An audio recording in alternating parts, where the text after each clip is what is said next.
Good afternoon, everyone, and welcome to Building Coalitions to Fight for Environmental Justice. My name is Matt Smith. I'm the New Jersey Director for Food and Water Watch, and thrilled to again have the opportunity to speak with a friend and ally, Anthony Diaz, the founder and director of the Newark Water Coalition. Hey, Anthony. Hey, Matt, thank you for having me. I'm really excited to be here and to talk to you about this stuff. Anthony Diaz, as I mentioned, is the founder of the Newark Water Coalition, which is an incredible organization that really, and I'll let Anthony share a little bit more about the story, but just for background, in the midst of the Newark water crisis, really was the organization on the ground providing relief and organizing the community to win the relief from their local officials and from state and federal officials that they needed to guarantee that every Newark resident had access to safe drinking water during the lead water crisis in Newark. So, Anthony, thanks again for being here. And maybe we can start by just having you share a little bit about your organization and really just your personal path to becoming a grassroots organizer for environmental justice in your community. Thank you very much. Thank you for the opportunity. I don't know if we have the entire time for my story, but the Newark Water Coalition started December 18th of 2018. I will always remember that date. It's burned into my mind. I had ran for office. I heard about the water crisis. There were people that were talking about this lead issue. And then, some folks were like, hey, it's not a big deal. It's not an issue. It's nothing. And then, I lost terribly, but, that's life. And so, the mayor during the election says that, hey, there is no problem with the water. However, in October of that year, they start giving out water filters. And then we're like, well, if there's no problem, why are you giving out water filters? Yeah. And then that's when I started doing my due diligence and started looking into the issue, reading up, doing the research, looking at what the EPA was saying and the DEP. And then I realized, well, not only has this been an issue, but this has been an issue for, going back to 2016. And so we started doing our research. We put out a call to action. I love telling this story because, the co-founder at the time was like, hey, somebody should have a meeting about this. And I was like, yeah, not going to be me. But eventually it was me. And I'm expecting, 5 to 10 people to show up. And I'm like, all right, we got something cooking if we get 5 people to show up. We actually get 30 people to show up to a community meeting. And if you're an organizer, you already know that that's like gold. So we have another meeting and another 30 people show up. And then that's when we start really beginning to mobilize around the water issue in the city of Newark. And then the rest is kind of history. If you want to follow our work, definitely visit our website, our Instagram and stuff like that. Now, me personally, I've been an activist and organizer going back to high school. Rabble rouser, causing trouble. We started our own underground newsletter. We started a student union, just pushing back against the conditions of our school. I went to Science High School in Newark. Yeah. And at the time, it was in an old beer factory. Top floors condemned, flooding happening in the basement, all kinds of terrible issues. But I've always had this social justice slant, always had this passion for community. And, it's very interesting to see how it's evolved over time and how the space has evolved over time, because organizing back in the early 2000s is definitely different than organizing currently. So that's a bit about my history. Yeah, thank you so much for sharing that, Anthony. And I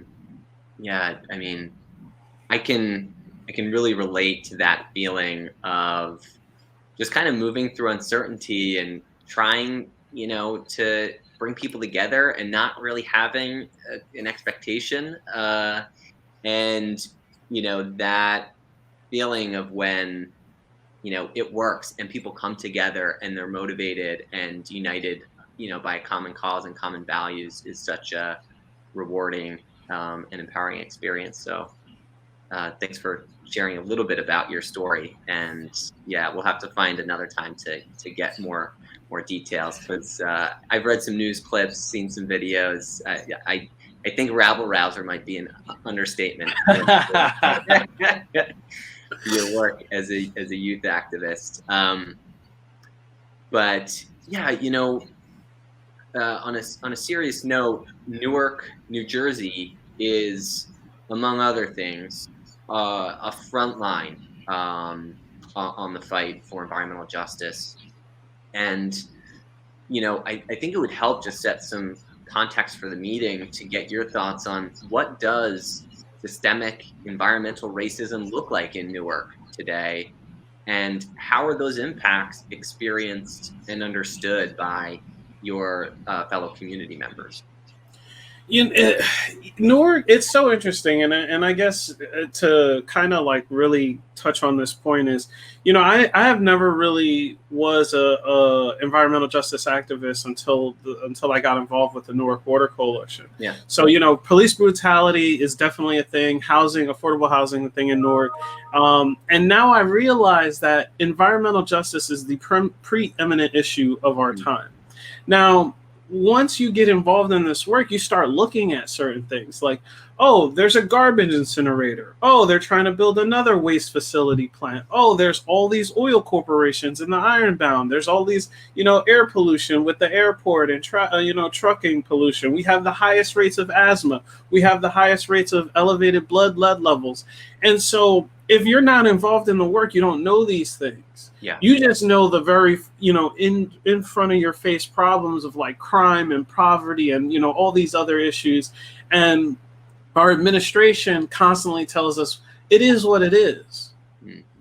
And so you begin to accept and normalize our environmental situations because you figure, well, it is what it is. But in doing this work, I've been able, I've been fortunate enough to travel all over and see like the real beauty of this country. Yeah. And, ultimately, I understand that we don't have to live this way. And not only that, but understanding that, hey, these situations or these environmental injustices happen, predominantly in places of color where Black and brown people reside. You start to be like, it doesn't sit well with you. Yeah. And then the problem is what I've realized in these EJ spaces, and even through my own ignorance, is like, oh, well, I thought this is like a white led space. I thought this is where they get in, and this is their issue. But in reality, it's our issue. What's happening in our communities is like an atrocity, and definitely people need to be held accountable. And what I realize is that environmental justice means so much to so many different people, but it needs to mean more to us, because when we look out in our communities and we're seeing poor air quality, when we can't trust the water that comes out of our faucet, and when we just can't live as people, it's a problem. And that's what definitely living in the city of Newark has taught me, is just like, you can see environmental injustices just about anywhere in the city. Right. Yeah. It's so true that, the city really is overwhelmed by pollution. It's a palpable feeling. You can feel it when you're there, especially if you're coming from an area that doesn't have that kind of pollution. So thank you for sharing that. And, we first connected, I had been to some events in Newark. I'd seen you around, but I think we first connected through the campaign to stop the New Jersey Transit power plant, which, was a major frack gas plant that was proposed first originally by Governor Christie in the aftermath of Superstorm Sandy to, keep trains running when the commercial grid is down, which was a goal we agree with. Public transit is key, but to try and build climate resiliency with more fossil fuels was just, insane. So we quickly realized that this was a big issue, and the plant was sited to be built right next door to Newark in Kearney, New Jersey. So would have compounded all of the existing air pollution problems for Newark residents. So maybe can you share a little bit about how you first joined our coalition campaign to stop that power plant, and how you quickly became a leading voice in our coalition. Yeah, I believe it was Cassandra that had reached out to me from Food and Yep. Water Watch, and hey, we're doing this coalition. We're building this coalition. We would love for Newark Water Coalition to be involved. We're thinking about having this climate march in December.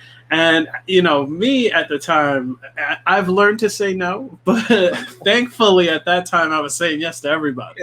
And so and to my benefit, it's been amazing. And one of the things that I've learned about coalition spaces, especially, is that there's a lot of people that want your name recognition. They want you to do the sign-on letter. They want you to be there. But there are very few people that invite you to a coalition. And then, after that kind of issue that you coalesce around, you become friends. Yeah. Or you become really good partners. And I'm very thankful for Food and Water Watch for definitely introducing us to some folks, helping us out when we need it outside of the coalition. But in the coalition, it was very interesting to see how, the network that y'all had and brought us into, and then understanding why it was important to have a voice like the Newark Water Coalition be involved in that was really, really eye-opening for me. And I think, thankfully, Cassandra allowed me to have a lot of agency and asked me, well, not only are you in this coalition, but do you want to be a part of the leadership team? And then being part of the leadership team and working with so many different youth organizations and other climate organizations, environmental organizations, it gave me my kind of pinky toe into the pool of what this world looked like. And it was so fascinating because it was like, wow, this is like a variety of issues, a variety of organizations, a variety of people with their different passions and things like that. But it really showed me that, or I think one of the best things that I loved about the coalition was that it was intergenerational. Yeah. And I thought that was really an amazing component to have, because it showed that no matter what, the fight doesn't end, but you can also include yourself in the fight at so many different levels. So it was really fascinating to see. It was a great thing to be a part of. And then to have won that fight, to see it, they're not building this here. That's like the cherry on the cake, right? That's, as an organizer, there's very few things that you see through to completion. Yeah. So to have this, it's not over, but to have that victory came full circle, and it was beautiful to be a part of that. Yeah. Thank you, Anthony. And, I in reflecting back now and remembering that it was really that first action that we organized that kind of solidified the coalition and your role as a leader in it. And I'm curious, can you share just a little bit about what the organizing looked like for that first major action in Newark, where we marched from Rutgers, Newark over to New Jersey Transit headquarters? So at this point, I will talk to the younger activists and let you know that you will never be able to escape meetings. All right. So it was tons and tons of meetings. But I always tell folks, the more you plan on the back end, the better you are on the front end. You can't, create a plan for every eventuality, but at least if you're doing your due diligence on the back end, you'll have a successful event or strike or protest. Yeah. And so it was a lot of meetings. It was a lot of trying to figure out how to be inclusive. It's a lot about the messaging. It was a lot of late night phone calls, a lot of late night Zooms, meeting in person, crunch time, trying to figure out banners, getting an art team together, what I love about the leadership team is that we all had our passions, and then we got in where we fit in. And and you don't really get that in a lot of coalitions, if I'm being honest.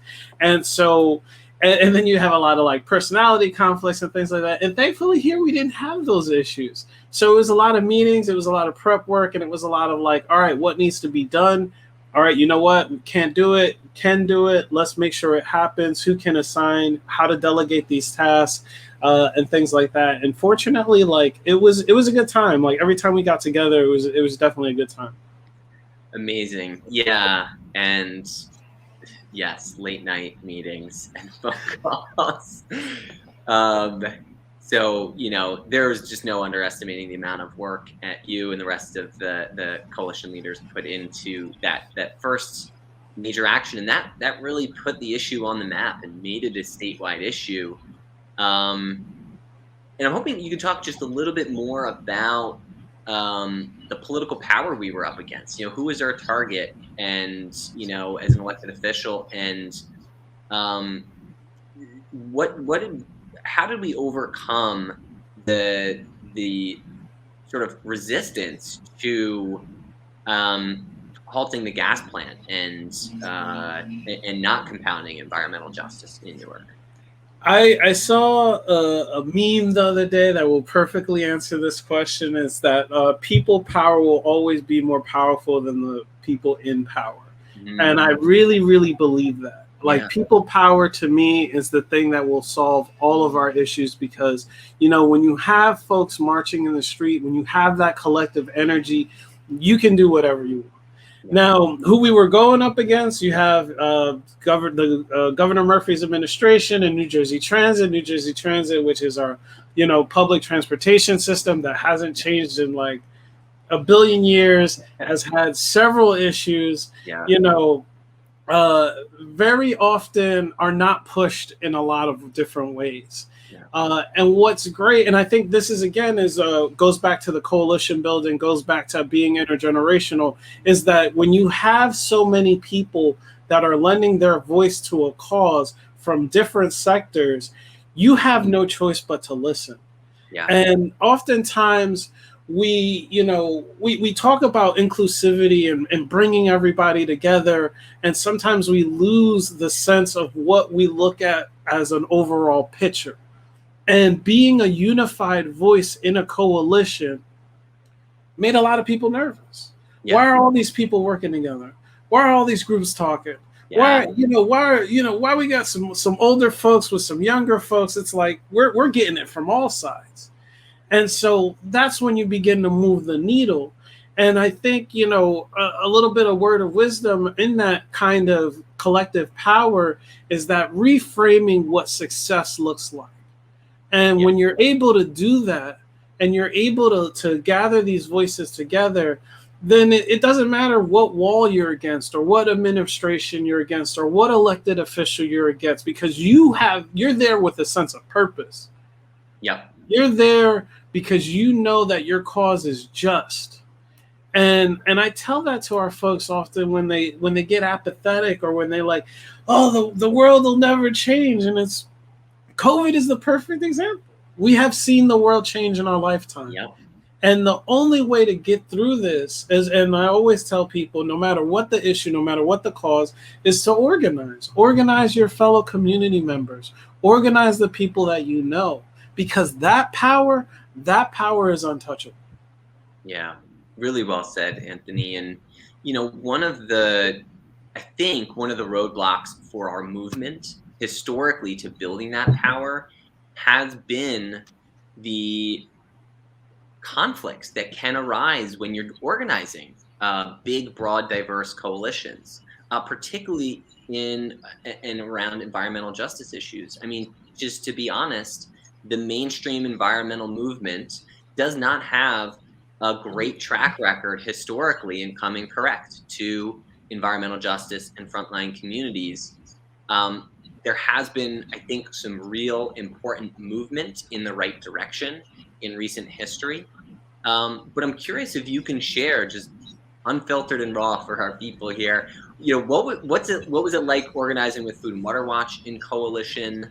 How do you think we navigated those dynamics, and were there any lessons learned in hindsight into how we can organize together and improve upon what we were able to do together over the last couple of years? I will say that I want to say at that time that was probably one or two of my first coalition spaces that we were able to enter. Now I've been in a whole bunch, Yeah. and I can tell you that with a lot of honesty that I really enjoyed the space that Food and Water Watch created or facilitated or held or whatever you want to say. Yeah. And I think a lot of that is, you know, the three organizers that I know directly with y'all, or it would be you, Cassandra, and Sam.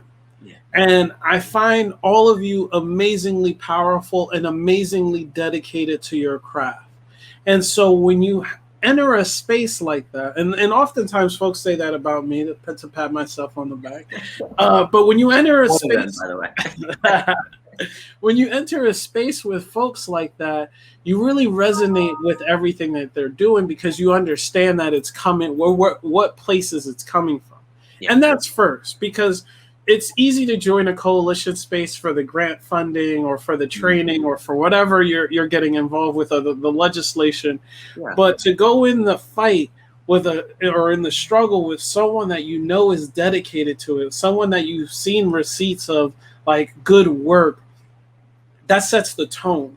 Yeah. And and I didn't know y'all like that entering that space, but I grew to know y'all, and there's been other things that we've partnered in, but understanding who you were as people and who you were as an organization is what set the tone for me in this partnership.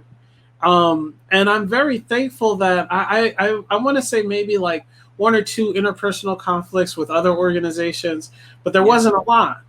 But the way that y'all held the space down and understood the ways to move forward was also an act of like grace. And I haven't seen a lot of organizations do that. I haven't seen a lot of people be able to do that.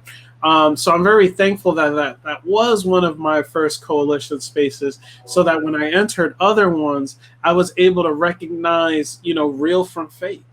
Yeah. And that's the thing is oftentimes I say show up for yourself so you can show up for your community. Right. But when you show up for yourself, you are able to kind of like, you see it. You see that sincerity, you see that generosity, and you see this is a person that I would stand with at any action, any meeting, for anything. I mean, that's the reason why I'm here right now. So I'm very thankful for that, and that a lot of that has to do with your leadership and the people that you have surrounded yourself with as well. Thank you so much for sharing that. I think we do have a few minutes for questions from audience members. Bring them on. Yeah, let's see if folks have any questions.